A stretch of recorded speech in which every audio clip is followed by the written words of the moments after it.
You are listening to ReachMD XM157, the channel for medical professionals. Welcome to GI Insights, where we cover the latest clinical issues, trends, and technologies in gastroenterological practice. GI Insights is brought to you by AGA Institute and sponsored by Takeda Pharmaceuticals North America. Your host for GI Insights is Professor of Medicine at University of Illinois Chicago, Dr. J. Goldstein. Will electronic medical records provide the answer to achieving increasing services and increased effectiveness in the clinical practice? Joining me today to discuss practical considerations for an electronic medical record and its adoption is Dr. Jim Leavitt, a practicing gastroenterologist for over 25 years and president of GastroHealth, a 27 gastroenterology strong unit in Miami, Florida. Welcome today, Dr. Leavitt. Let's start out. Electronic medical record.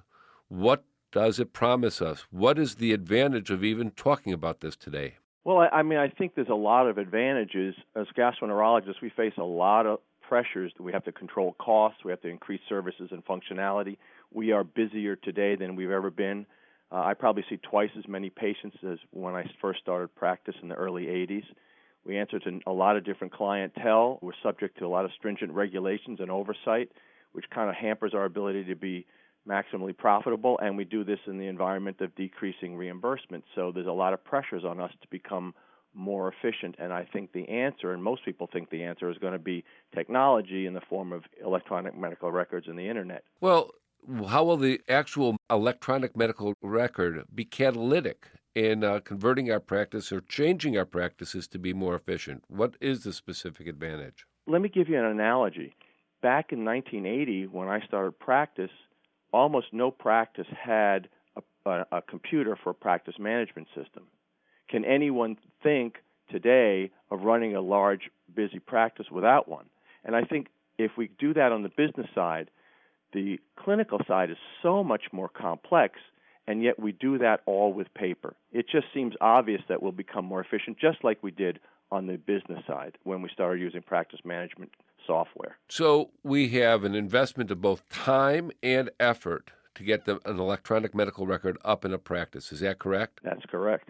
Okay, let's take them one at a time. What is the effort? Well, the effort is tremendous, and I will say it's the most stressful, difficult thing I've ever done in the practice. I don't want to downplay and think that it's easy, but the return on that effort is dramatic, both from a financial point of view and from an efficiency point of view. We see our patients better, our patients are happier, we can deal with the information better, our processes are a lot leaner and more efficient, so we can do more with less. Our costs have gone down, and there's been a significant return on investment for us. All kidding aside, you have 27 people in your practice. Did they all adopt it at the same rate with the enthusiasm that you have? No, of course not. There has to be a very structured process how you do this, and obviously you do need physician champions to start with. And in fact, if you don't have a physician champion, I think there's a high likelihood that you will not be able to do this successfully. So it's critical that you have physician champions. Obviously, the fast adopters, you go first, and you work out all the bugs, and by the end, the last people are ready to go. I understand. What about the financial investment to do this? Well, on the average, the studies have shown that it costs about $30,000 to $33,000 per physician to buy an electronic medical record. That's average cost, obviously. There's some range there. But this can be recouped pretty easily if it's done correctly, and that's the whole critical part.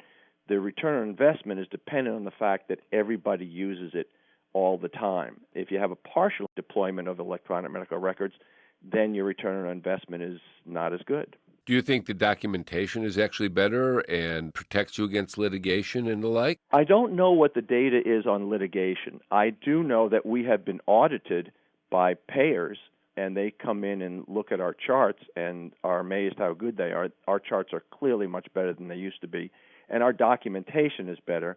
Hopefully that would mean some protection as far as medical malpractice because of better documentation. Do you have more of your processes templated for reproducibility?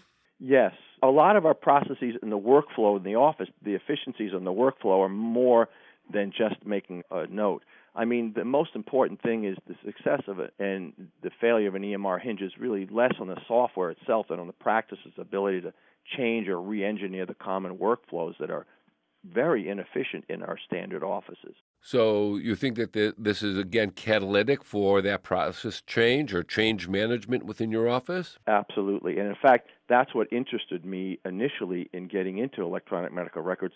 My interest originally was in process improvement and performance improvement, and that's where my extra training was and where I got some expertise in. And it became clear to me that you could do all these processes, but if you didn't have technology driving the efficiency, it wasn't going to be able to stick. And that's where I think the glue is for the electronic medical record, is improving and making all your processes more efficient.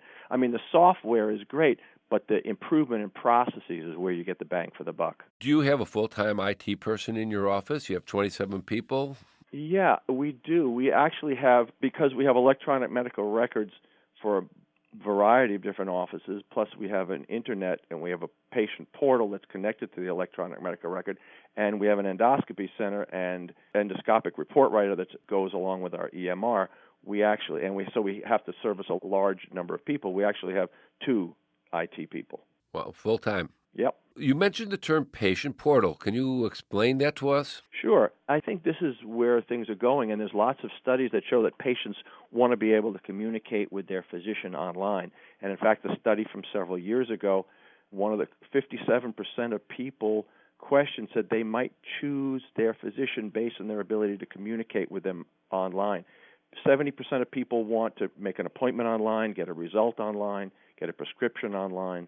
And they can do that in my office. So they can ask me a question, get a refill.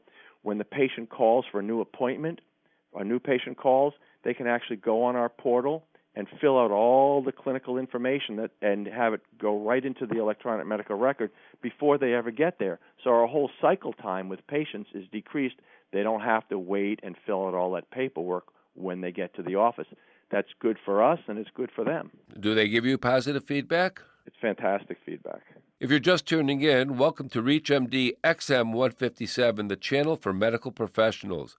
I'm your host, Dr. Jay Goldstein, and speaking with me today on GI Insights to discuss the implementation of electronic medical records is Dr. James Leavitt, who is a practicing gastroenterologist for over 25 years and president of GastroHealth in Miami, Florida. Well, let's talk about this again in a different way. You've convinced me, and hopefully our listeners, that this is the way of the future. What are the attributes of a system if you want to implement one in your office? When you think about an electronic medical record, there's several attributes that you really want to pay attention to just as you're thinking about. The most critical probably is its usability. Obviously, if physicians refuse to use the electronic medical record, then the concepts of improved quality and efficiency and reduced costs and any reasonable return on investment are kind of moot. So you need a positive user experience. That's going to require sort of an intuitive learning process, easy to retain directions, flexibility in accommodating various performance pathways. So I think that's first attribute. Secondly, as a gastroenterologist, I looked for something specificity, something that was good for a gastroenterologist, something that had GI knowledge base in it. And for us also, we needed a sophisticated endoscopic report writer that was part of our electronic medical record. The third part, and I think the most important part, is that it had a very strong workflow, because I think the success and failure of an EMR hinges less on the software itself than on its ability to assist in re-engineering common workflows. And so I think you need a very strong workflow. And then you need to have something that's easily deployable.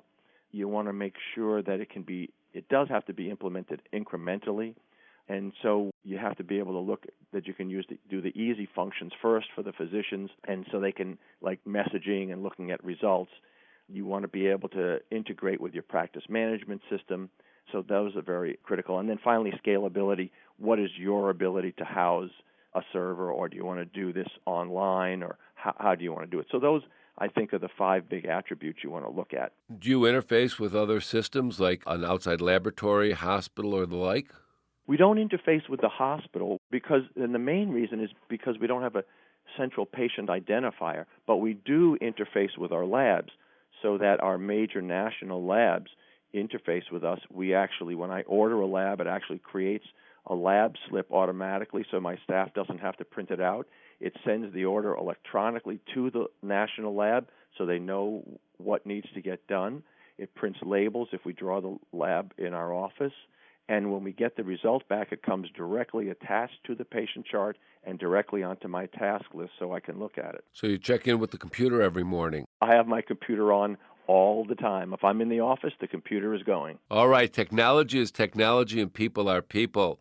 What are some of the barriers that you've heard from your practice, your coworkers, and how did you overcome some of them? I think the first thing that is really important is to understand that in order to make this work, there's going to have to be large amounts of changes. And so the major barrier, I think, is understanding the concept of change management. It's been estimated that about 20 to 50% of all implementations result in failure. And most of that isn't because of the software. It's because people don't understand how to manage change. And I think that's the first critical barrier. And in order to do that, you have to have a very structured process. You need to be inclusive of everybody in the office as you go through the selection and implementation process. Clearly, that's important. And you need to be able to create a culture of change because I think culture trumps change all the time. And so you're either going to have to change the culture, change the change, or just be prepared to fail. I'd like to thank my guest today, Dr. James Leavitt, for discussing strategies for the adoption of the electronic medical record. Thank you, Dr. Leavitt. You're welcome. Thank you. You have been listening to GI Insights on ReachMD XM157, the channel for medical professionals. GI Insights is brought to you by AGA Institute and sponsored by Takeda Pharmaceuticals North America. For additional information on this program and on-demand podcasts, visit us at reachmd.com and use promo code AGA.